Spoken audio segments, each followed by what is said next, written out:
Hello student, मैं Naresh Kumar Shivam classes में आपका स्वागत है। आज फिर से हम एमएससी प्रीवियस, जिसके अंदर हमारे पास पेपर 5th है मैकेनिक्स से, इसके अंदर हमारे पास यूनिट 4 चल रही है और आज इसके अंदर हमारे पास लेक्चर है 6 है। देखो जो लेक्चर 6 है ये हमारे पास है हाइड्रोडायनेमिक्स बुक से चल रहा है। देखो आज के लेक्चर में हमारे पास जेपीएच की बुक में पेज 8 के ऊपर एक टॉपिक है इक्वेशन ऑफ कंटिन्यूटी। तो आप हेडिंग डालेंगे, टॉपिक क्या है हमारे पास है इक्वेशन ऑफ ए कंटिन्यूटी। और इसका एग्जाम में क्वेश्चन कैसे आएगा, what is the physical significance is imply in the equation of a continuity. ठीक है, आप इस क्वेश्चन को नोट कीजिए, अगर एग्जाम में पूछा जाएगा तो ये इसी प्रकार ही देगा। अब देखो सबसे पहले हमारे पास टॉपिक है इक्वेशन ऑफ कंटिन्यूटी। क्या होगा, ये हमारे पास प्योर एक फिजिक्स का पार्ट है। आपने जरूर अपने ग्रेजुएशन के दौरान कहीं ना कहीं इक्वेशंस ऑफ कंटिन्यूटी और एक बर्नौली इक्वेशन आता था, एक गॉस डाइवर्जेंस थ्योरम आता था। तीनों थ्योरम्स आपकी कहीं ना कहीं पढ़ी हुई हैं, इसलिए आज हम इस टॉपिक को डायरेक्ट लिखेंगे। ठीक है, इक्वेशन ऑफ कंटिन्यूटी पहले देखो हाइड्रोडायनेमिक बुक के नाम से ही स्पष्ट है। इसके अंदर क्या होगा, फ्लो फ्लूइड है। इसके अंदर हमारे पास क्या है, एक फ्लो फ्लूइड है। ठीक है, इसके अंदर हम क्या करेंगे, आज एक पाइप लेते हैं। इसके अंदर हम क्या करेंगे, एक पाइप लेते हैं और उसके अंदर से हमारे पास से फ्लो फ्लूइड है। इसके अंदर से हमारे पास क्या है, फ्लो फ्लूइड है। कहने का मतलब फ्लो फ्लूइड है, वो इस साइड में आपके पास से फ्लो हो रहा है। कोई भी एक डायरेक्शन का नाम दे देंगे। ठीक है, जैसे सपोज करो, जैसे अपने घर पे जैसे कुएं से जो पानी आता है, जो पाइप होता है, उस पाइप में जो पानी जाता है वहाँ से इसका सरफेस इतना होता है। पानी जाने के बाद जब वो पानी गिरता है तो हमारे पास वो पानी इस प्रकार से गिरता है। मतलब यहाँ से इसका वॉल्यूम थोड़ा कम होगा और आगे जो पानी गिरता है उसके बाद वॉल्यूम थोड़ा सा ज़्यादा होगा। तो ये हमारे पास क्या हो गया, एक फ्लो फ्लूइड है। अब हम इसके अंदर अज्यूम करेंगे छोटी छोटी, ये क्या है हमारे पास स्ट्रीम लाइन। ये हमारे पास क्या है, स्ट्रीम लाइन्स। ठीक है, तो याद रखना सबसे पहले तो इक्वेशन ऑफ कंटिन्यूटी कब अप्लाई होगी, only ideal fluid. Only ideal fluid, only हमारे पास क्या होगा, आइडियल फ्लूइड। और इसके अंदर क्या होंगी, स्ट्रीम लाइन फ्लो। इसके अंदर क्या होंगी, स्ट्रीम लाइन फ्लो। ठीक है, इसके अंदर ये क्या है, ये सारी की सारी हमने स्ट्रीम लाइन माना है। और स्ट्रीम लाइन में आज से 3 लेक्चर पहले बता चुका हूँ। स्ट्रीम लाइन क्या होती है, एक इमेजिनरी लाइन होती है। देखो स्ट्रीम लाइन क्या होती है, एक इमेजिनरी लाइन होती है जिसके कोई पॉइंट लेके उसके ऊपर टेंजेंट लेंगे और एक हम वेलोसिटी का कंपोनेंट लेंगे। ठीक है, तो इसके अंदर आज बहुत सारी इमेजिन करके चलेंगे। ये भी एक लाइन है और ये भी हमारे पास एक स्ट्रीम लाइन है। ठीक है, अब हम क्या करेंगे कि कितना फ्लो यहाँ से बाहर निकल रहा है। देखो अब हमारे पास क्वेश्चन क्या है, इक्वेशन ऑफ कंटिन्यूटी ने क्या बताया कि कितना फ्लो या कितना वॉल्यूम इसके अंदर एंटर करेगा। देखो इस पॉइंट से तो क्या होगा, हमारे पास है एंटरिंग होगी फ्लूइड की। यहाँ से तो फ्लूइड एंटर होगा और यहाँ हमारे पास है बाहर निकलेगा, यानी आउटवर्ड लिख लेता हूँ मैं। इसको लिख लेता हूँ इनवर्ड, ये इन डायरेक्शन अंदर घुसा और इतना हमारे पास फ्लूइड बाहर निकला। ठीक है, इसके बीच में हमारे पास क्या है, वॉल्यूम है। इसके अंदर हमारे पास क्या है, एक वॉल्यूम है कि कितना इसके अंदर फ्लूइड भरा हुआ है। अब हम इसको, इस पाइप को अगर इस प्रकार से लें, या आप अज्यूम करो एक प्रकार से कि अगर मैं आपको दिखाना चाहूँ तो कि ये हमारे पास क्या है, एक फ्लो फ्लूइड है। ये हमारे पास क्या है, एक फ्लो फ्लूइड है। ये एक प्रकार से पाइप है। इसको आप ऐसे समझो एक बार कि ये हमारे पास क्या है, एक पाइप है। इस प्रकार से है, ये हमारे पास है इस प्रकार से है। और इसके वॉल्यूम को हमने यहाँ एक बार मान के चलेंगे कि हम इतने से वॉल्यूम के बारे में डिस्कस करेंगे। ठीक है, अब ये जो सरफेस है ये किसके ऊपर है, पानी के ऊपर है। आप सपोज करिए कि पानी की एक नहर जा रही है और उसके अंदर आपने एक बाल्टी रख दी है। ठीक है, अब आप ऐसे समझो एक पानी की लहर जा रही है और उस पानी के अंदर आपने एक बाल्टी रख दी है। ठीक है, अब आपको बाल्टी के अंदर पानी की जो बाल्टी के ऊपर जो पानी है वो एक प्रकार से सर्कुलाकार सिस्टम्स टाइप में दिखेगा कि पानी जितना पानी बाल्टी के ऊपर है हम केवल उस सरफेस की बात करेंगे, बाकी हमारे पास है फ्लूइड है वो आउटसाइड में जाने दो, उससे कोई लेना देना नहीं है। केवल और केवल हम किसके ऊपर बात करेंगे, एक सरफेस के ऊपर बात करेंगे। अगर आप इमेजिन कर पा रहे हो तो कि नहर में से पानी निकलता हुआ जा रहा है और आपने उसके अंदर बाल्टी रख दी, अब बाल्टी के ऊपर जो पानी बचा हुआ है इतना सा, वो कंटिन्यू फ्लो हो रहा है, तो उतना सा हम क्या लेंगे, सरफेस लेके चलेंगे। तो वो उतना सा सरफेस क्या आ जाएगा, ये हमारे पास क्या आ जाएगा, एक सरफेस आ जाएगा। यानी ये हमारे पास क्या आ जाएगा, एक सरफेस आ जाएगा। ठीक है, ये हमारे पास क्या आ जाएगा, एक सरफेस आ जाएगा। इसको मैं एक अलग सी शेप में बना लेता हूँ, या इसको आप एक राउंड शेप में ले लो आप इस प्रकार से कि ये हमारे पास क्या बन गया, एक शेप बन गई। ठीक है, ये हमारे पास क्या आ गया, एक सरफेस आ गया, जिसको मैं लिख भी देता हूँ, कैपिटल एस से डिनोट करेंगे और ये सरफेस है। इसके अंदर क्या है, वॉल्यूम है। देखो इसके अंदर मास है वो आउटसाइड तो निकलेगा, सॉरी वो फ्लूइड है वो बाहर निकलेगा, तो उसका कुछ ना कुछ थोड़ा सा बहुत हो पर उसका कुछ ना कुछ वॉल्यूम होगा। उसकी हमारे पास क्या होगी, एक डेंसिटी होगी। आपको पता है ना, जैसे ट्रैक्टर वगैरह के पानी, ट्रैक्टर में पानी लेके आते हैं अपने, जो टैंकर से पानी गिरवाते हैं, उस टैंकर में वॉल्यूम तो है उसके अंदर कि कितना वॉल्यूम है पानी का, कितना पानी भरा जा सकता है। और उस पानी के अंदर क्या होती है, उसकी डेंसिटी लिखा होता है बहुत से ट्रक के ऊपर भी जो पेट्रोल वगैरह लेके आते हैं कि डेंसिटी kg पर मीटर की क्यूब के अंदर। ठीक है, अब हम क्या करेंगे, इस सरफेस का एक छोटा सा एलिमेंट लेंगे। हमने क्या किया, एक जरा सी छोटी सी सरफेस काट ली, डेल्टा एस। यानी ये बाल्टी का सरफेस तो था हमारे पास, ठीक है, कोई दिक्कत नहीं। अब हमने एक छोटा सा सरफेस ले लिया और टोटल सरफेस एस है, तो छोटा सा सरफेस क्या हो जाएगा, डेल्टा एस। अब हम ये देखना चाह रहे हैं कि पर सेकंड के हिसाब से इस सरफेस के अंदर से कितना फ्लूइड फ्लो हो रहा है। ठीक है, हम क्या देखेंगे कि कितना फ्लूइड हमारे पास फ्लो हो रहा है। तो हमने एक छोटा सा अल्पांश ले लिया है, डेल्टा एस। अब देखो डेल्टा एस, अब ये जो पानी के जो पार्टिकल हैं छोटे छोटे, ये पार्टिकल चल के आएंगे तो 100% इसके अंदर क्या होगी, वेलोसिटी कंपोनेंट। हो सकता है ये एक्स एक्सिस की ओर जाए, हो सकता है ये वाई एक्सिस की ओर जाए, हो सकता है ये जेड एक्सिस की ओर जाए। तो एक्स एक्सिस की ओर जाएगा velocity component u, Y axis की ओर जाएगा velocity component v, and Z axis की ओर जाएगा वेलोसिटी कंपोनेंट w। और आपको पता है हमने पीछे लैग्रांज अप्रोच किया था, उसके अंदर हमने इसको क्यों बार से डिनोट किया था। तो यहाँ से मतलब पार्टिकल फ्लो हो रहे हैं तो 100% वेलोसिटी है, और एक डायरेक्शन दिखाओ। साथ में हम क्या करेंगे, एक एन कैप क्या दिखाएंगे, एक डायरेक्शन। और हम एन कैप का मतलब क्या हो गया कि ये हमारे पास जो फ्लो है इस डायरेक्शन के अंदर आ रहा है। ठीक है, और ये वेलोसिटी कंपोनेंट है। अब इस सरफेस का ये जो डेल्टा एस है, मैं इसको इधर बना लेता हूँ, ये हमारे पास क्या आ गया, डेल्टा एस। तो एक तो वेलोसिटी कंपोनेंट क्यों बार, और ये एक डायरेक्शन हो गया, एन कैप हो गया। ठीक है, तो ये हमारे पास छोटी छोटी हैं। रो क्या है हमारे पास, डेंसिटी है। एस क्या है, पानी के जो ऊपरी जो सतह है, सतह बोलो या सरफेस बोलो, वो सरफेस है। एक छोटा सा अल्पांश लिया डेल्टा एस, जिसका हमारे पास वेलोसिटी कंपोनेंट क्यों बार होगा, और उसकी डायरेक्शन दिखाएगी कि हमारे पास फ्लो है इस डायरेक्शन के अंदर आउटवर्ड यानी बाहर निकल रहा है। तो आपको ये डायग्राम बनाना है और याद रखना है। चलो अब एमएससी में तो नहीं पूछेंगे, पर आगे इन कंपटीशंस के अंदर बहुत बार पूछ लिया जाता है कि इक्वेशंस ऑफ कंटिन्यूटी किस में अप्लाई करेंगे हम, रियल फ्लूइड और आइडियल फ्लूइड। तो हम किस में फ्लूइड करेंगे, अप्लाई करेंगे आइडियल फ्लूइड के अंदर। और रियल फ्लूइड मैंने आपको बताया था, आइडियल फ्लूइड से पहले 5 फिजिकल कैरेक्टर होते थे उसके अंदर। ठीक है, तो ये हमारे पास इक्वेशंस ऑफ कंटिन्यूटी का आप इस प्रकार से डायग्राम बनाओगे और समझोगे किससे, नदी के अंदर आप एक बाल्टी रख के देखोगे, उस बाल्टी के ऊपर का आपको सरफेस लेना है। चाहो तो आप इसे राउंड शेप दे देना, आपकी मर्जी से कैसे भी रख सकते हो इसको। ठीक है, तो हम अब इसको लैंग्वेज के अंदर लिखेंगे कि हम क्या बोलेंगे, suppose a volume v, volume क्या हो गया कैपिटल V, या वॉल्यूम क्या हो गया capital V।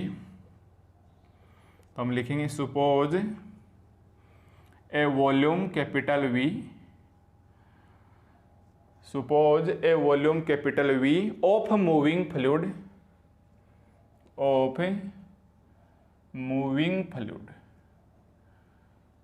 Suppose a volume V of moving fluid enclosed within a surface, enclosed within a surface within a surface capital S, then देखो जो जो हमें डायग्राम में दिखाई दे रहा है हम उसको अब लैंग्वेज के अंदर लिखेंगे। हमने क्या लिखा, suppose a volume V of moving fluid. आपको पता है फ्लूइड रेस्ट पे तो रह ही नहीं सकता, ये तो उसमें चला जाएगा, स्टैटिक्स सब्जेक्ट के अंदर चला जाएगा, तो हर बार मोशन के अंदर होगा।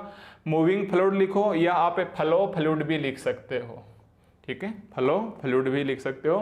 तो हमने क्या लिखा कि suppose a volume V of moving fluid enclose, यानी ये हमारे पास क्या है, एक प्रकार से बंद हो गया, enclose within a surface S, enclose within a surface S, then the mass, then the mass, ध्यान रखना भाई, then the mass of the fluid, ये जो फ्लूइड है उसका कोई ना कोई तो मास है ही, then the mass of the fluid, of the fluid, और साथ में within the volume V, within the volume V is, within the volume capital V is, क्या होगा भाई हमारे पास mass within the volume V, और साथ साथ ये भी लिखेंगे bounded by the surface S, एक ही लाइन में लिखेंगे, दो तीन लाइनें के बजाय, bounded in the surface S, bounded in the surface capital S is, ठीक है। और इसको मैं लिखूंगा इंटीग्रेशंस के अंदर रो इंटू डी वी, इसको हम क्या लिखेंगे इंटीग्रेशंस के अंदर रो इंटू, इस वी को कैपिटल वी लिया तो वी, और यहां लगाएंगे वी, और इसको हम मान के चलेंगे इक्वेशन 1।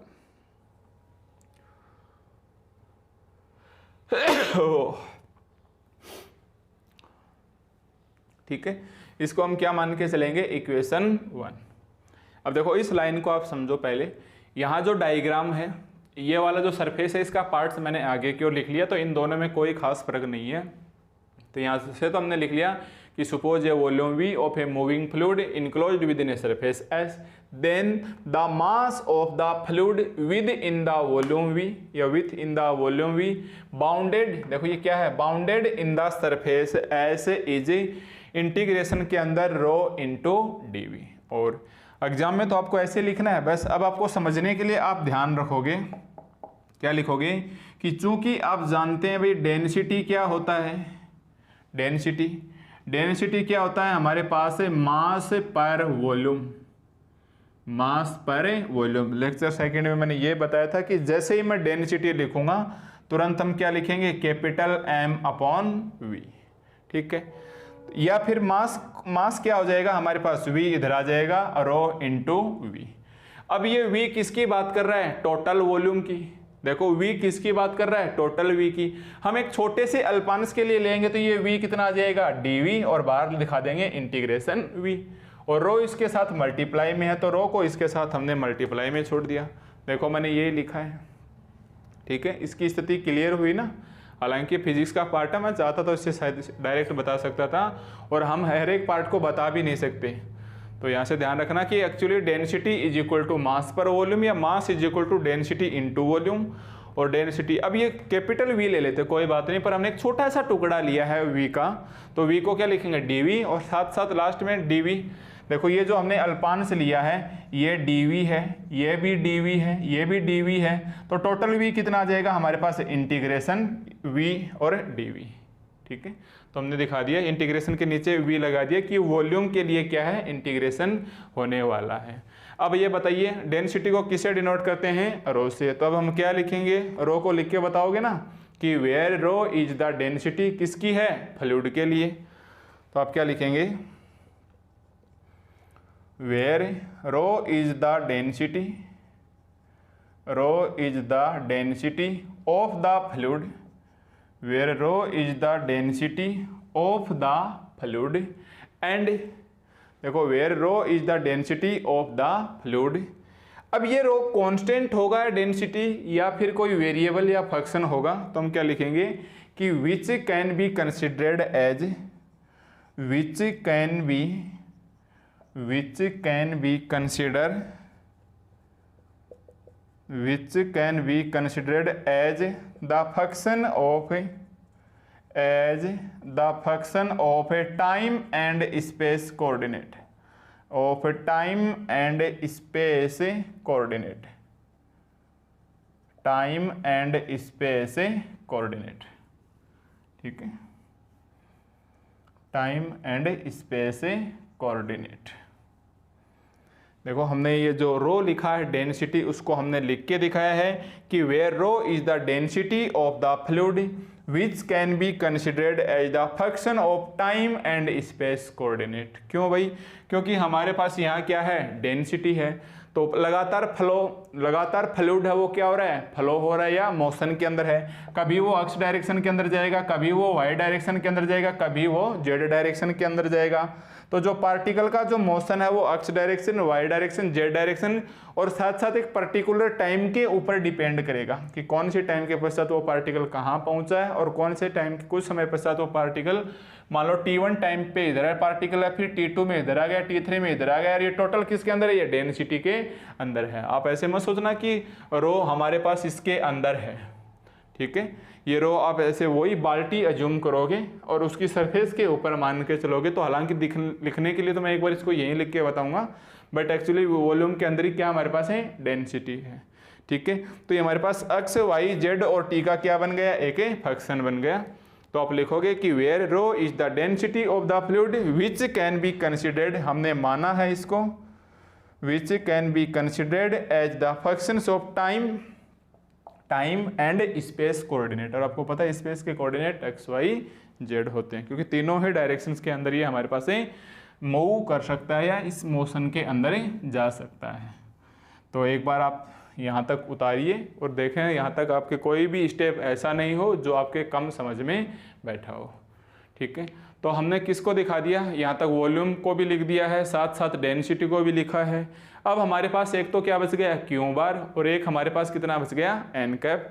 और साथ ही इक्वेशन 1 को रखना ध्यान में, रो इंटू डी वी, ये इक्वेशन 1 मैं यहाँ लिख देता हूँ ताकि हम यहाँ कुछ और समझा सके। अब हम किसकी बारी चर्चा करेंगे इस डायग्राम में देख के कि मास इनवर्ड में है, कुछ मास आउटवर्ड में निकल रहा है, साथ साथ हमारे पास क्या वेलोसिटी कंपोनेंट क्यू बार है, और एन कैप क्या है, डायरेक्शन कोसाइन है, ठीक है। एन कैप क्या है हमारे पास, है डायरेक्शन कोसाइन है। अब हमें इसको लिखना है, तो अब हम क्या लिखेंगे कि लेट क्यू बार क्या है, velocity component.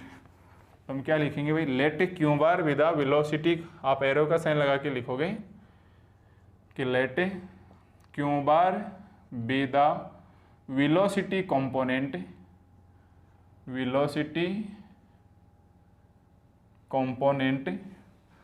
Let Q bar with the velocity component of the fluid, ये हमारे पास फ्लूइड के लिए क्या है, velocity component. And N cap क्या है, मैं लिख के देता हूँ, एंड एन कैप बी, वैसे तो क्या है ये यूनिट वेक्टर है, वैसे तो क्या है हमारे पास यूनिट वेक्टर है, बट क्या बताएगा, in the direction of where N cap be the unit vector in the direction of, कौन से डायरेक्शन में आ रहा है भाई, फ्लो के लिए आउटवर्ड डायरेक्शन के अंदर। तो हम क्या लिखेंगे, ऑफ द आउटवर्ड ड्रान, जो हमारे पास बाहर की ओर खींच के लाती है, नॉर्मल एट एनी पॉइंट,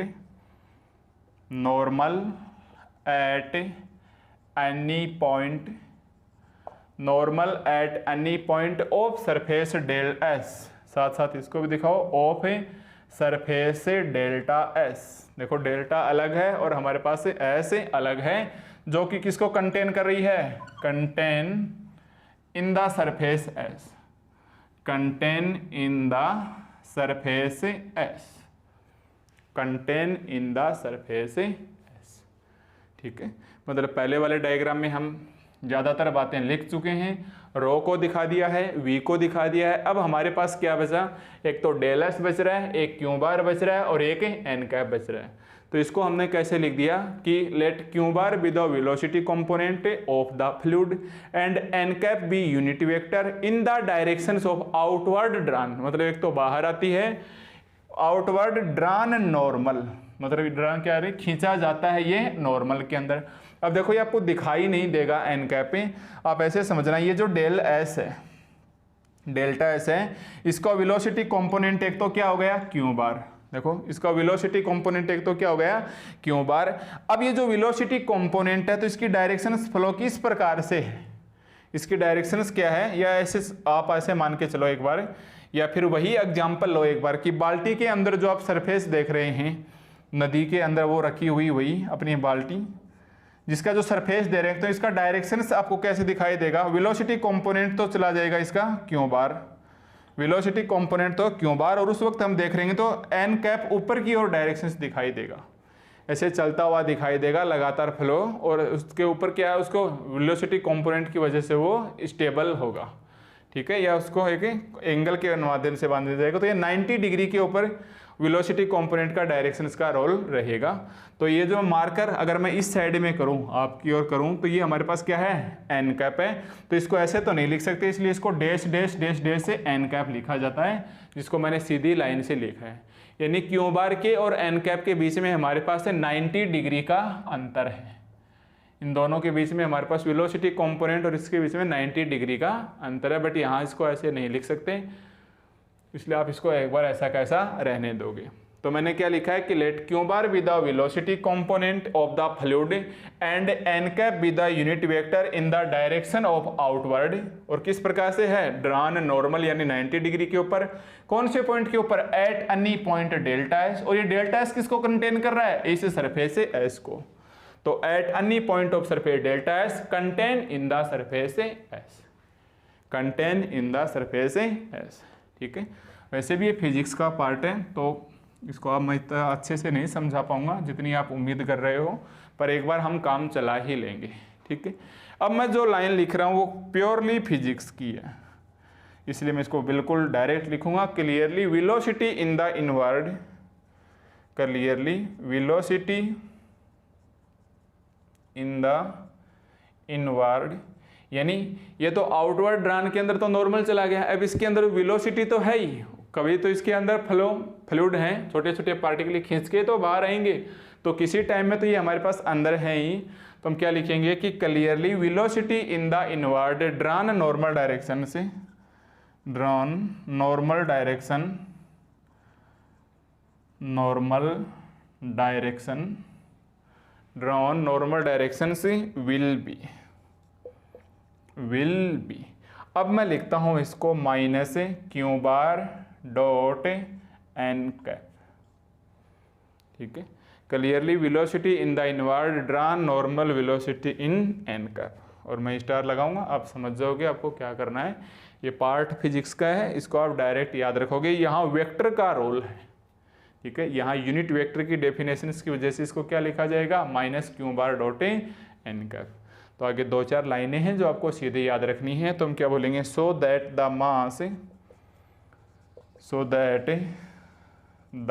मास, और कौन सा मास जो हमने लिखा था इंटीग्रेशन रो इनटू डीवी, यानी मास of the fluid, so that the mass of the fluid, so that the mass of the fluid जो इसके अंदर एंटरिंग करेगा, enter in delta S, so that the mass of the fluid entering in delta S in unit time will be, in unit time will be, in unit time will be, यानी हमारे पास जितना मास है, देखो मास इसके अंदर enter करेगा और हम ये देखेंगे कि एक सेकंड में, पर सेकंड के अंदर इस डेल्टा एस से कितना भाग आउटसाइड में जा रहा है, या ऐसे देखें कितना एंटर कर रहा है इस डेल्टा एस के अंदर से। तो हमने क्या लिखा so that the mass of the fluid entering in delta S in unit time will be, और कितना आ जाएगा हमारे पास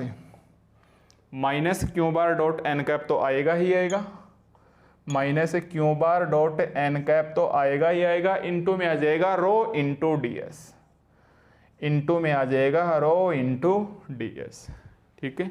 अब ये बात आपके गले नहीं उतरेगी, पर इसको आप ऐसे समझोगे एक बार कि इक्वेशन 1 हमारे पास क्या है, देखो इंटीग्रेशन से रो इंटू डीवी, देखो इक्वेशन 1 क्या है हमारे पास है इंटीग्रेशन से रो इंटू डीवी, ठीक है।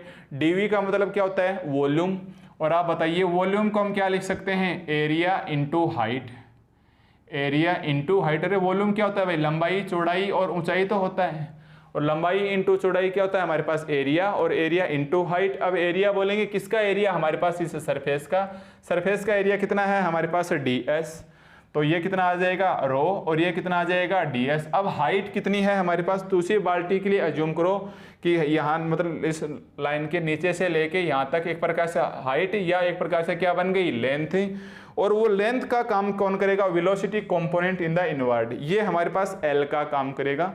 तो ये हमारे पास क्या आ जाएगा minus Q bar dot N cap. इसको अच्छे से लिखेंगे तो ये कितना आ जाएगा minus Q bar dot N cap rho into D S. और आप क्या करो साथ साथ इंटीग्रेशन का साइन लगा के यहाँ एस लिख लो सरफेस के लिए, ठीक है, एस लिखो यहाँ सरफेस के लिए। तो आप इसको इस हिसाब से समझना कि वॉल्यूम एरिया इंटू हाइट है। अब ये वाली वैल्यू है ये हाइट का काम करेगी, ठीक है, इसके अंदर प्योर फिजिक्स का वेक्टर वाला पार्ट काम कर रहा है, तो आपको इसको थोड़ा सा ध्यान में रखना ही होगा, ठीक है।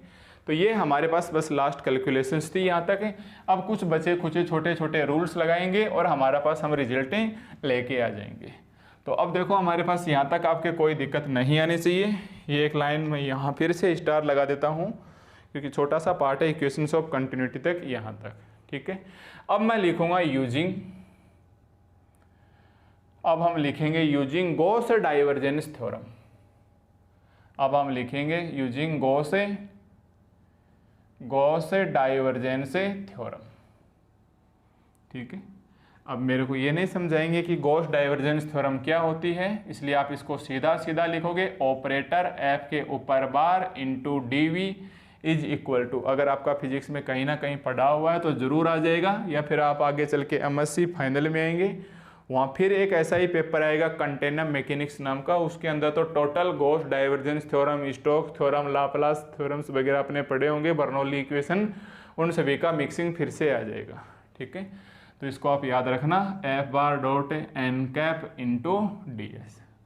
ये हमारे पास गॉस डाइवर्जेंस थ्योरम होती है, integration V operator F bar into D V is equal to integration S F bar dot N cap into D S, ठीक है। अब यहाँ से इसकी हम वैल्यू रख सकते हैं मास वाले की minus Q bar dot N cap rho into D S. तो ये कितना आ जाएगा हमारे पास से integration S q bar dot N cap rho into D S, और ये आ जाएगा हमारे पास ऐसा का ऐसा, ठीक है। तो इसको हम क्या लिखेंगे कि वी ऑपरेटर एफ बार की जगह हम ऐसे लिखेंगे रो इंटू क्यू बार, ठीक है। इसके अंदर मैं एक भी स्टेप्स नहीं बताने वाला हूँ कि ये हमारे पास कैसे आएंगे, और वो भी इस प्रकार से लिखेंगे माइनस डी वी। और इसको आप एक बार गलती ना हो इसको इक्वेशन 2 मान लो, ठीक है। तो कहने का मतलब यहाँ clearly velocity in the inward से लेके आपको लगभग यहाँ तक हर एक स्टेप से याद रखनी होगी। वैसे मैं कहूँ रट लेंगे तो अच्छा होगा, तो आपको वैसे भी रटना ही है, ठीक है। इसके अंदर प्योर फिजिक्स है, मैं इसके अंदर कुछ भी नहीं कर सकता, क्योंकि अब मैं गॉस डाइवर्जेंस थ्योरम को अगर समझाने लग गया तो मेरे हिसाब से हम अपने टॉपिक से बाहर चले जाएंगे, ठीक है। समझ गए होंगे आपको क्या करना है, समझदार तो हो। चलिए अब देखो हमारे पास आगे इक्वेशंस 2 तक। अब क्या कर लो, इसका रेट ऑफ चेंज निकाल लो। और रेट ऑफ चेंज समझते हो ना, परिवर्तन की दर किसी भी चीज़ में। जैसे डिफरेंशिएशन की डेफिनेशन एक्चुअली क्या होती थी, रेट ऑफ चेंज ऑफ, आगे हम इसको म्यूट रखते थे इस डेफिनेशन को, ठीक है। अब हम क्या कहेंगे, but the rate of increase in mass, arrow का साइन लगा के हम क्या लिखेंगे, but the rate of increase in mass in volume V, in mass in volume V should be equal through, पहले मैं लाइन लिख लेता हूँ एक बार, should be equal through, but the rate of increase in mass in volume V should be equal through. और कौन कौन से भाई, एक तो लाग्रांज पढ़ा था, लाग्रांज, एंड एक आयलरियन पढ़ा था, आयलरियन अप्रोच, ठीक है। तो ये वाली लाइन क्या लिखी है मैंने, but the rate of change of increase, कहने का मतलब जो लगातार जो फ्लूइड है वो पार्टिकुलर लगातार चेंज होती जाएगी, उसकी वेलोसिटी के अंदर उसका चेंज होगा ही भाई, कंटिन्यू बह रहा है तो अप डाउन होगी, कभी इंक्रीज होगा। तो हमने लिखा but the rate of increase in mass, mass का मतलब हमारे पास कहीं ना कहीं डेंसिटी से इसका ताल्लुक है या संबंध है, इन वॉल्यूम भी शुड भी। अब अगर मैंने ऐसा पढ़ा तो लैग्रांज और यूलर अप्रोच पढ़ा है, तो हम क्या लिखेंगे, from equation 1 and 2, from equation 1 and 2। अब देखो रेट ऑफ चेंज का मतलब इसका डेल बाई डेल टी से आप क्या करोगे, differentiation, del by del T integration V rho into D V, integration V rho into D V. ये तो हमारे पास क्या है, इक्वेशन 1 था, फ्रॉम इक्वेशन 1 से, और इसके आगे इक्वल हो जाएगा minus del by del t, minus del by del T integration ऐसे q bar dot N cap, q bar dot sorry ये वाला ds का तो आ ही गया हमारे पास, ये dv, देखो ये जो dv है इंटू dv में, तो इसका इंटू dv में लेंगे तो ये हमारे पास कितना आ जाएगा, v ऑपरेटर और rho into Q bar into dv, into dv। ठीक है, आपके समझ में नहीं आएगा कि इक्वेशन 1 एंड 2 का किस प्रकार से इस्तेमाल किया है, बट हमने आयलर और लैग्रांज दोनों का एक साथ अप्रोच अप्लाई किया है। अब याद करो, लैग्रांजियन ने अप्रोच किया था एक पर्टिकुलर पॉइंट के लिए, और आयलर ने उसी चीज़ को किसके अंदर देखा, फ्लूइड के अंदर। तो हमारे पास सिस्टम वही है, सिस्टम हमारे पास इसके अंदर फ्लूइड है, और वो पार्टिकल इधर से मूव करता हुआ, मोशन करता हुआ इस डेल्टा एस से वो बाहर निकल जाएगा। तो लैग्रांज ने पार्टिकल के ऊपर काम किया और आयलर ने पार्टिकल के ऊपर तो काम किया ही किया, प्लस इसको फ्लूइड के अंदर स्थापित किया। तो दोनों इक्वेशंस की वजह से ये इक्वेशंस हमारे पास बराबर आ जाएगी। या अब देखो ये भी dv का फंक्शन है, ये भी dv का फंक्शन है, यहाँ भी v है, यहाँ भी v है, इसको इस साइड में ले आओ, तो इसको इस साइड में लेके आएंगे तो कितना आ जाएगा, del by del T, del by del T. देखो हमारे पास इस dt को चलो अंदर ले चलो एक बार, तो ये हमारे पास कितना बचेगा, integration v del rho by del T, ऐसे करो इंटीग्रेशन से डेल बाई डेल टी, इसको इस साइड में लेके आएंगे तो plus del by del T, plus del by del T operator rho into Q bar, operator rho into Q bar, और पूरे के बाहर हम ले लेंगे dv इज इक्वल टू 0, और पूरे के बाहर हम क्या ले लेंगे, dv इज इक्वल टू 0। ठीक है, तो हम क्या बोलेंगे, integration v into D V is equal to 0, या इसका इंटीग्रेशन करेंगे बहुत साइड में तो ये साइन हटके क्या बचेगा, del rho by del T plus del by del T integration से rho into Q bar into D V is equal to 0। ठीक है, तो ये लास्ट हमारे पास इक्वेशंस आ गई। तो ये इक्वेशंस हर एक रिजल्ट के लिए ट्रू होगा, तो हम क्या बोलेंगे, since the result is true for, हम क्या बोलेंगे, since the result is true, the result is true for each, since the result is true for each value of the volume, each value of the volume, यानी ये प्रत्येक volume के लिए क्या होगा, हमारे पास प्रत्येक वैल्यू के लिए वॉल्यूम के लिए ट्रू होगा। So del rho by del T, so del rho by del T plus del by del T plus del by del T operator rho into Q bar is equal to 0। So del rho by del T plus operator rho into Q bar is equal to 0। ठीक है, इसके अंदर थोड़ा सा change करो भाई आप, यहाँ से ये डेंसिटी के लिए रो आएगा इक्वेशंस 1 एंड 2 से, यहाँ से डेल बाई डेल टी हटाओ। देखो आपने जहाँ लिखा है फ्रॉम इक्वेशंस 1 एंड 2, यहाँ से डेल बाई डेल टी हटाओ अब, क्योंकि इसका इक्वेशंस इस प्रकार से होता है, operator rho into Q bar. ये आप इक्वेशंस 1 एंड 2 की कंपेयर करके देखना, मैंने गलती से लिख दिया। ठीक है, हटाओ इसको पहले इधर से। तो ये हमारे पास क्या आ गया, del rho by del T plus operator rho into Q bar is equal to 0। ठीक है, तो ये हमारे पास क्या कहलाएगी, is known as equation of continuity, is known as equation of a continuity. I know, जानता हूँ मैं आप बोर हो चुके होंगे यहाँ तक आते आते, पर ये प्योर फिजिक्स का पार्ट है, इसलिए इसमें काम चलाना ही होगा।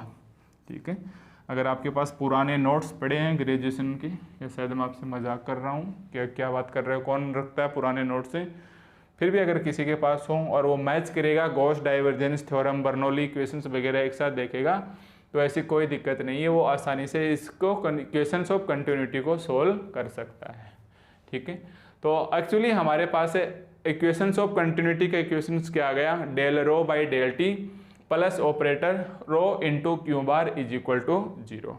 अब आप खुद बताइए, रो क्या है हमारे पास, डेंसिटी है। देखिए ध्यान से, रो हमारे पास क्या है, डेंसिटी है। क्यू बार क्या है, वेलोसिटी का कंपोनेंट है। और ऑपरेटर आपको पता ही है, मेरे को लिखवाने की जरूरत नहीं है।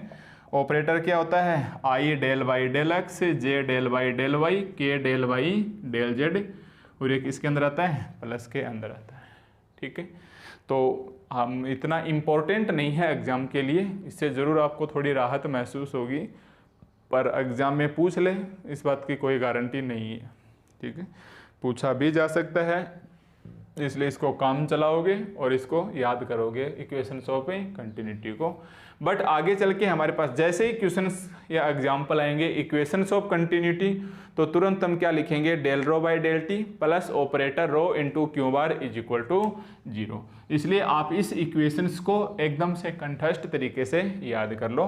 और एक इसका दूसरा रूप इन कार्टेशियन कोऑर्डिनेट, इन कार्टेशियन कोऑर्डिनेट, ठीक है, इन कार्टेशियन कोऑर्डिनेट। देखो कार्टेशियन कोऑर्डिनेट का मतलब आपको पता है, ऑपरेटर को किस में लिखेंगे, एक्स वाई और जेड के रूप में। मैंने कार्टेशियन कोऑर्डिनेट का मतलब एक्स वाई जेड के रूप में ले आओ, तो ये हमारे पास क्या आ जाएगा भाई, del rho by del T, del rho by del T plus operator को हम कैसे लिखेंगे, I cap del by del x plus J cap del by del Y plus K cap del by del z, और into में rho, और Q bar क्या है, velocity component आप खूब अच्छे से जानते हैं क्या होता है भाई, अब जानते हैं 100% मैं मान के चलूंगा, U I cap plus V J cap plus W K cap. ठीक है, क्योंकि वेलोसिटी कंपोनेंट ऐसा होता है, एक्स डायरेक्शन में यू होता है, वाई डायरेक्शन में वी होता है, जेड डायरेक्शन में W होता है। तो यहाँ हम इसको एक साथ लिखेंगे UVW, तो हम बताएंगे कि ये क्या है, वेलोसिटी कंपोनेंट। तो एक्स एक्सिस के साथ इसके I लगाएंगे, वाई एक्सिस के साथ इसके J लगाएंगे, जेड एक्सिस के साथ इसके K लगाएंगे।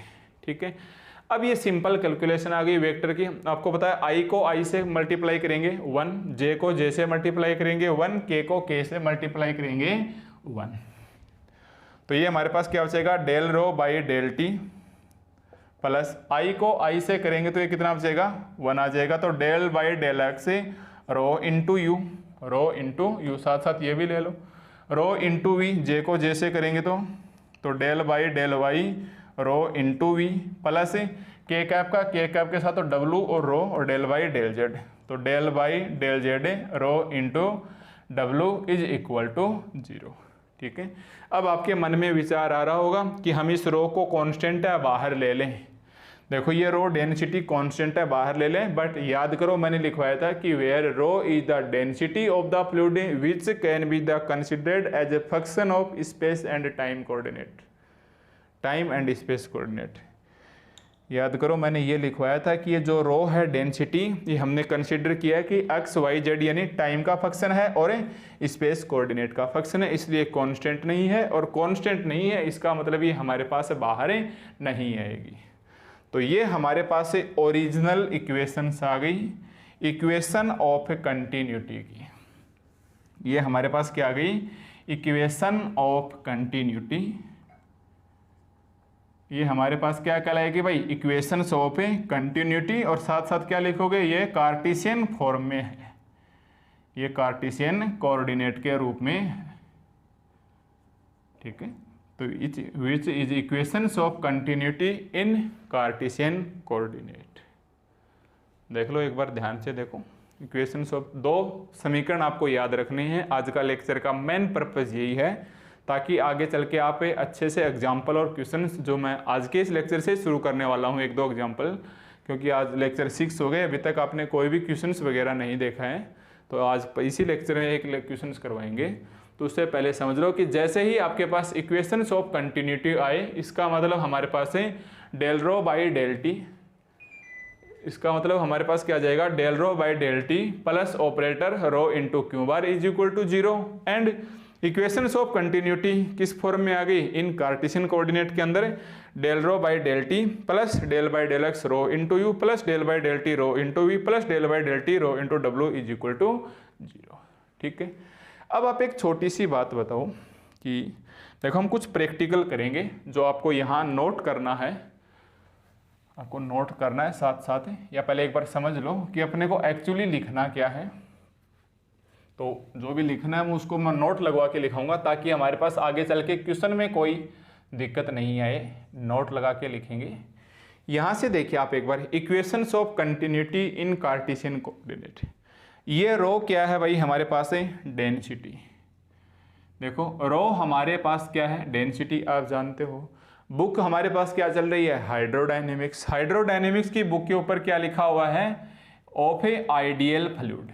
याद आ गया ना, बहुत ही बारीकी से समझाया था कि ऐसा क्यों लिखा हुआ है, ऑफ आइडियल फ्लूइड। अब आइडियल फ्लूइड का मतलब क्या होता है भाई, तो आइडियल फ्लूइड के अंदर मैंने 4 बातें लिखवाई थी। Number 1 density, no change in density, यानी इनकम्प्रेसिबल होना चाहिए। याद करो क्या होना चाहिए, इनकम्प्रेसिबल होना चाहिए, इरोटेशनल होना चाहिए, नो टर्बुलेंस होना चाहिए। इनकम्प्रेसिबल का मतलब है density is equal to constant, यानी उसके वॉल्यूम में चेंज नहीं होना चाहिए। तो अगर आइडियल फ्लूइड के लिए हमारे पास डेंसिटी क्या आ जाएगी भाई, सपोज करके देखिए कि इनकम्प्रेसिबल फ्लूइड डेंसिटी क्या आ जाएगी हमारे पास, कांस्टेंट। अब ये डेंसिटी कांस्टेंट आ जाएगी तो कांस्टेंट का टाइम के रिस्पेक्ट में डिफरेंशिएशन करेंगे तो क्या आ जाएगा, अगर डेंसिटी हमारे पास एक कांस्टेंट है, देखो सपोज डेंसिटी हमारे पास कांस्टेंट आ गई इनकम्प्रेसिबल फ्लूइड के अंदर, इसका मतलब इसका डिफरेंशिएशन 0। अब आप इसे रो को क्या कर सकते हो, बाहर ले सकते हो, तो ये क्या आ जाएगा, rho del you by del x plus del we by del Y plus del W by del Z is equal to 0। ठीक है, अब ये रो कांस्टेंट है तो ये तो 0 होने से रहा, इसका मतलब आंसर क्या आ जाएगा हमारे पास है, इसके बराबर है 0। तो del you by del x plus del we by del Y plus del W by del Z is equal to 0। ये भी हमारे पास क्या है, एक प्रकार से एक आंसर है। या ये तो हमने किससे उठाया है, कार्टेशियन फॉर्म के अंदर, यहाँ से उठाएंगे तो ये 0 और रो इसके अंदर बाहर आ जाएगा, तो ये क्या आ जाएगा, operator into Q bar is equal to 0। इसका दूसरा नाम क्या है, इसको ऐसे भी तो लिख सकते हैं ना, operator into Q bar is equal to 0। तो दोनों इक्वेशन एक ही बात है, एक तो सिंपल फॉर्म में है और ये हमारे पास कार्टेशियन फॉर्म के अंदर है। इसको बोलते हैं liquid motion is a possible. मैं लिखता हूँ इधर कि liquid motion is a possible.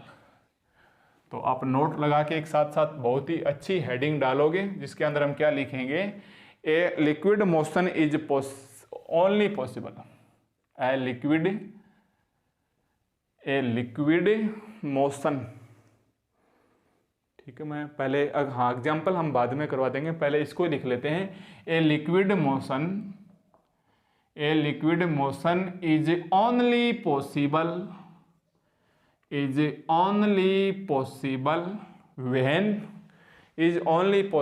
When the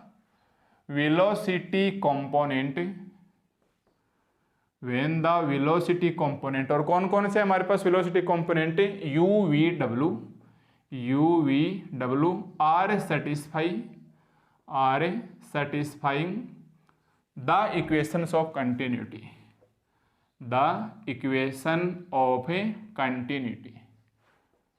ठीक है, तो हमारे पास टॉपिक क्या आ जाएगा, एक liquid motion is only possible, एक ही कंडीशन में पॉसिबल होगा जब इसके velocity component U V W satisfy कर जाए हमारे पास इक्वेशंस ऑफ ए कंटिन्यूटी को। ठीक है, तो हम क्या लिखेंगे, in this type we assume, हम क्या लिखेंगे, इन दिस टाइप, हम ऐसा क्यों करेंगे ये मैं भी समझा देता हूं। In this type we assume in this type we assume that the motion is for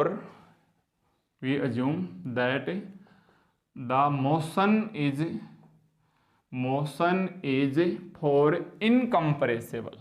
ठीक है, मेन बात ये थी incompressible i.e. Density rho is equal to constant, i.e. Density rho is equal to constant. तो हमारे पास liquid motion possible होगा यदि रो हमारे पास क्या हो, कांस्टेंट हो।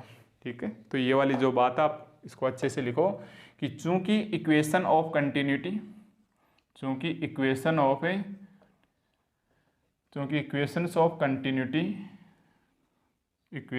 ऑफ कंटिन्यूटी क्या है हमारे पास है, del rho by del T plus operator q bar is equal to 0। और दूसरी क्या है, equations of continuity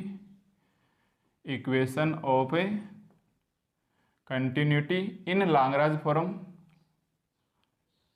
in Cartesian form.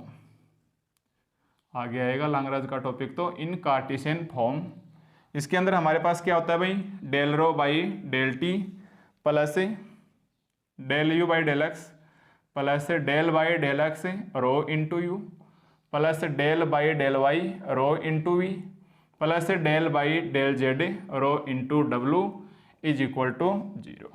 देखो, एक तो हमारे पास क्या आ गया, इक्वेशंस ऑफ कंटिन्यूटी आ गया, कौन सी फॉर्म के अंदर, कंटिन्यूटी के अंदर, और एक आ गया हमारे पास है कार्टेशियन फॉर्म के अंदर। दोनों ही कंडीशन में क्या लिखना है, रो इज इक्वल टू कांस्टेंट। देखो, दोनों ही कंडीशंस में क्या लिखना है, रो इज इक्वल टू कांस्टेंट। ठीक है, ये मैं दोनों एक साथ ही बता देता हूं कि if rho is equal to constant, if rho is equal to constant, तो ये तो क्या बचेगा हमारे पास है 0 बचेगा, और ये क्या बचेगा, ऑपरेटर इनटू क्यू बार। तो हमारे पास एक कंडीशन तो क्या आ गई, operator q bar is equal to 0, और यहाँ से रो कांस्टेंट है तो ये 0, और यहाँ से रो बाहर आ जाएगा, del by del x into u, del by del y into v, del by del z into डब्लू, रो बाहर आ जाएगा इज इक्वल टू 0। अब आपको पता है रो क्या है, कांस्टेंट, तो आप क्या बोलोगे, चूंकि rho is equal to constant not is equal to 0, so ये 0 नहीं है, इसका मतलब ये 0 है। तो del you by del x plus del we by del Y plus del डब्लू by del Z is equal to 0।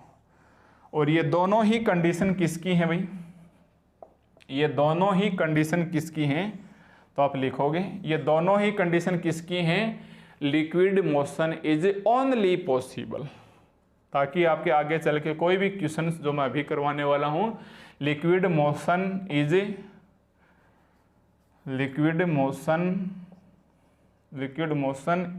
Only possible, yes, is only possible. तो जब भी आपको किसी क्वेश्चन में नाम दिख जाए liquid motion is only possible, उस वक्त या तो आप ऐसे काम लोगे, operator q bar is equal to 0, या फिर ये condition del you by del x plus del we by del Y plus del W by del Z is equal to 0। और कौन सी कंडीशन काम में लेंगे क्वेश्चन में, अगर हमें क्वेश्चन में यू वी डब्ल्यू दिया हुआ होगा तो हम ये वाला काम में लेंगे, और क्यू बार दिया हुआ होगा तब हम उस टाइम में इसको काम में लेंगे। ठीक है, तो ये हमारे पास एक टॉपिक था इक्वेशंस ऑफ कंटिन्यूटी, ध्यान रखोगे।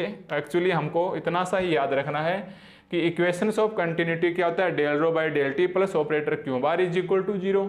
लिक्विड मोशन कब पॉसिबल होगा, operator q bar is equal to 0। फिर second condition equations of continuity in Cartesian form में क्या जाएगी, del rho by del T plus del by del x row you plus del by del we row we plus del by del W row W. देखो ध्यान देना, रो को बाहर मत लेना, ये स्पेस और टाइम का कोऑर्डिनेटिंग फंक्शन है। और इस टाइम में लिक्विड पॉसिबल कब होगा, जब del you by del x plus del we by del Y plus del W by del Z is equal to 0 होगा। ठीक है, अच्छे से नोट करो इसे।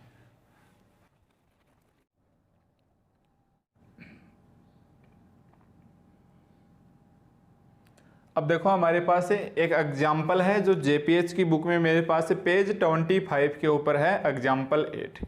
एग्जाम्पल 8 हमारे पास क्या कहता है कि सो दैट u गिवन है, v गिवन है, w गिवन है, are the velocity component of possible liquid motion, of possible liquid motion. देखो एग्जांपल के अंदर आपको क्या नाम दिखाई दिया कि so that the velocity component of possible liquid motion. अभी अभी हमने जो नोट लगवा के लिखवाए हैं हमें उसको जांच करना है।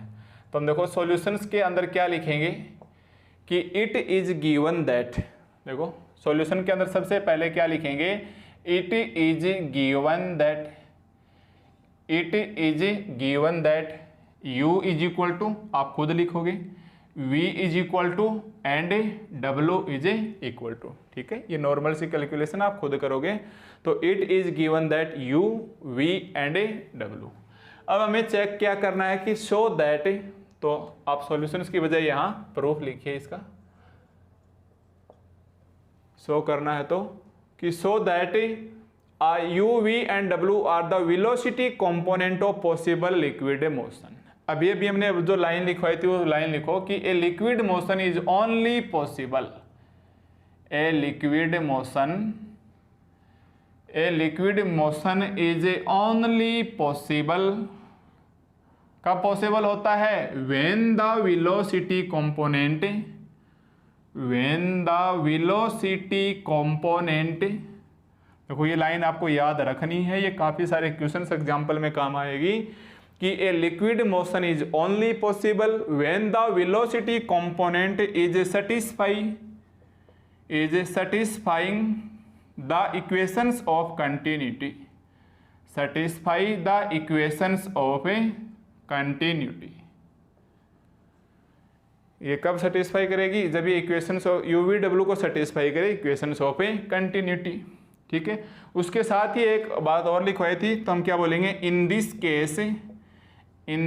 केस मोशन किस में होगा हमारे पास है, इनकम्प्रेसिबल होगा, मोशन क्या होगा, इनकम्प्रेसिबल, i.e. आप तो ऐसे लिखो कि रो इज इक्वल टू क्या हो जाएगा, कांस्टेंट, यानी डेंसिटी हमारे पास क्या है, constant. So del you by del x plus del we by del Y plus del W by del Z is equal to 0, या फिर ऐसे लिखोगे operator into Q bar is equal to 0। अब बताइए इस क्वेश्चन में आपके पास क्या गिवन है, u, v और w, तो हमने इस फॉर्म में लिख लिया। यानी अगर हम इसे सेटिस्फाई करवा दें कि देखो del you by del x plus del we by del Y plus del W by del Z is equal to 0 है, इसका मतलब पॉसिबल लिक्विड मोशन है, और अगर इसके इक्वल 0 नहीं आया तो ये नॉट पॉसिबल होगा।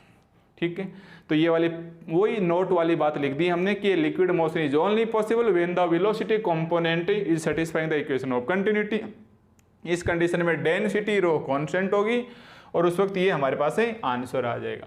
अब देखो u आपको गिवन है, सो हियर अब आपको u गिवन है तो आप क्या निकालोगे, del u by del x, यानी आप क्या निकालोगे, del by del x. u क्या है आपके पास है, minus 2x y z upon x square plus y square का होल स्क्वेयर।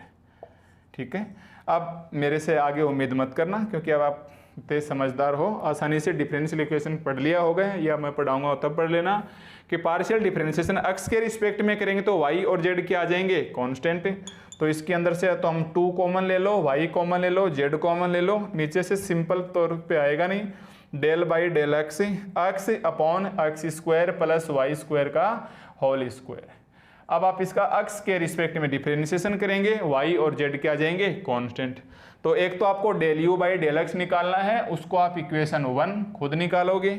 इसी प्रकार आप del we by del y निकालोगे और उसको आप क्या नाम दोगे, इक्वेशन 2 वी के रिस्पेक्ट में निकालेंगे, sorry del we by del y y के रिस्पेक्ट में निकालेंगे तो एक्स क्या आ जाएगा और जेड क्या आ जाएगा, constant.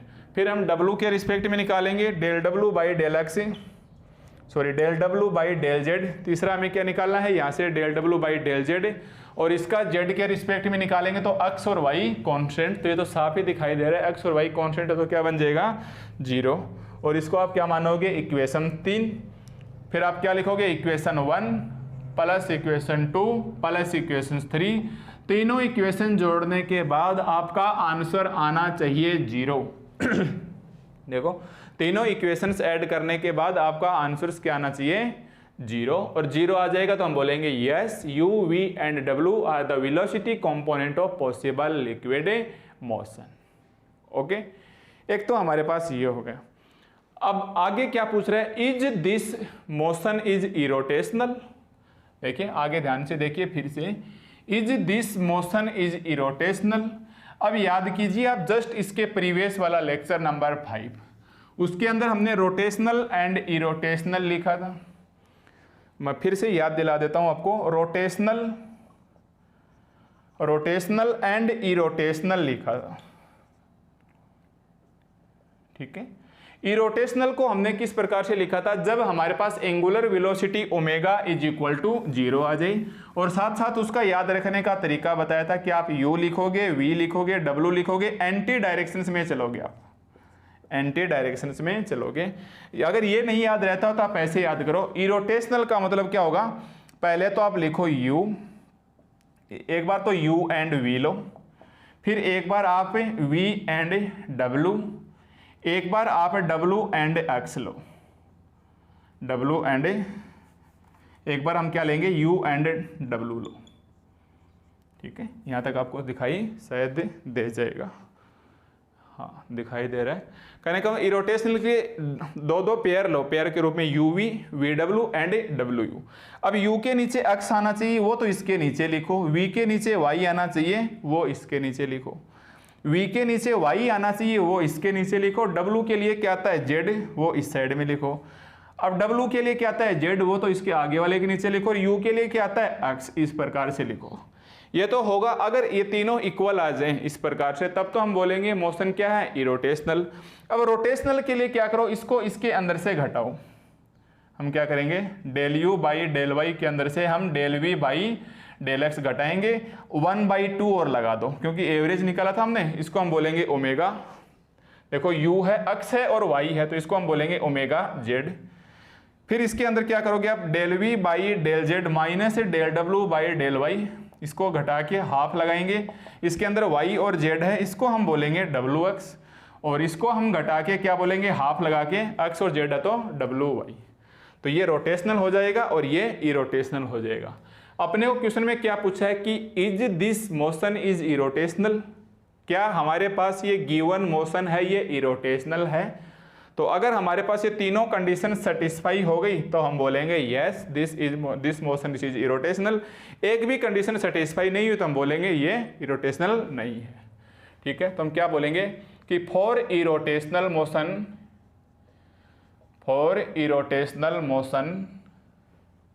here we have to show that for irrotational motions here we have to show that number 1 del u upon del y is equal to del v upon del x। ठीक है, number 2 del v upon del z is equal to del w upon del y। Number 3 del W upon del x is equal to del U upon del Z। ठीक है, इस प्रकार से हमें ऐसा proof है करना होगा। अब देखो U हमारे पास गिवन है, Y के रिस्पेक्ट में करना, V गिवन है, X के रिस्पेक्ट में करना, और जांच करना दोनों इक्वल हैं, ये इक्वल आएगा, ये भी यस होगा, ये भी यस होगा और ये भी यस होगा, तो हम बोलेंगे सो मोशन इज इरोटेशनल। तो इसकी कैलकुलेशन है, ये टोटल कैलकुलेशन आप खुद करोगे, और छोटा नहीं होगा ये क्वेश्चन, क्योंकि एग्जाम में पूरा 10 मार्क्स का ये बहुत ही इंपॉर्टेंट क्वेश्चन है। इंपॉर्टेंट ये सारे पॉसिबल लिक्विड मोशन से रिलेटेड जितने भी क्वेश्चन आएंगे वो इंपॉर्टेंट होंगे, क्योंकि इसकी लैंग्वेज लिखना काफ़ी मुश्किल हो जाता है। और लैंग्वेज कहाँ से स्टार्ट होगी, a liquid motions is possible if या when the velocity component UV/W satisfy the equations of a continuity, और फॉर दिस मोशंस इनकम्प्रेसिबल यानी density is equal to constant, और डेंसिटी कांस्टेंट है तो दो चीज़ें ध्यान रखना, इस चीज़ को तो हम बहुत ही कम यूज में लेंगे, ज़्यादा काम में नहीं आएगी, बट ये वाला क्या नाम कार्टेशियन कोऑर्डिनेट वाला हमारे पास बार बार काम में आएगा, del U by del x plus del V by del Y plus del W by del Z is equal to 0। ठीक है, तो ये हमारे पास पॉसिबल्स लिक्विड मोशंस होगा। और इरोटेशनल का याद रखने का मैंने तरीका बता दिया, पेयर के रूप में लो UV, VW एंड WU। ठीक है। u के नीचे आपके लिए x आना चाहिए, वो तो एंटी रख दो, v के लिए y, v के लिए y है वो इधर रखो, w के लिए z है वो इधर रखो। तो इस प्रकार से याद रख सकते हो आप। रोटेशनल का फॉर्मूला क्या होगा, रोटेशनल क्या होगा, पॉसिबल लिक्विड मोशन क्या होगा, इक्वेशंस ऑफ कंटिन्यूटी क्या होगा। ठीक है, तो ये हमारे पास 60+ मिनट का लेक्चर हो गया है लगभग। तो मिलते हैं अब आपको नेक्स्ट लेक्चर में कुछ और क्वेश्चंस, कुछ और टॉपिक के साथ। तब तक आप इक्वेशंस ऑफ कंटिन्यूटी देखो, मैं खुद मान के चलूँगा कि आपके 50% ही समझ में आया है, इसलिए आप इसको 2 से 3 बार लिख के प्रैक्टिस करके याद रख लेना। ये जैसा भी है एग्जाम में लिखा ना, पूरे 10 नंबर मिलेंगे। ठीक है, तो ये फिजिक्स के कॉन्सेप्ट की वजह से मैं खुद सेटिस्फाई नहीं हूँ कि मैं आपको 100% इसे समझा चुका हूँ। ठीक है, तब आपको मिलते हैं नेक्स्ट लेक्चर में कुछ और टॉपिक्स के साथ।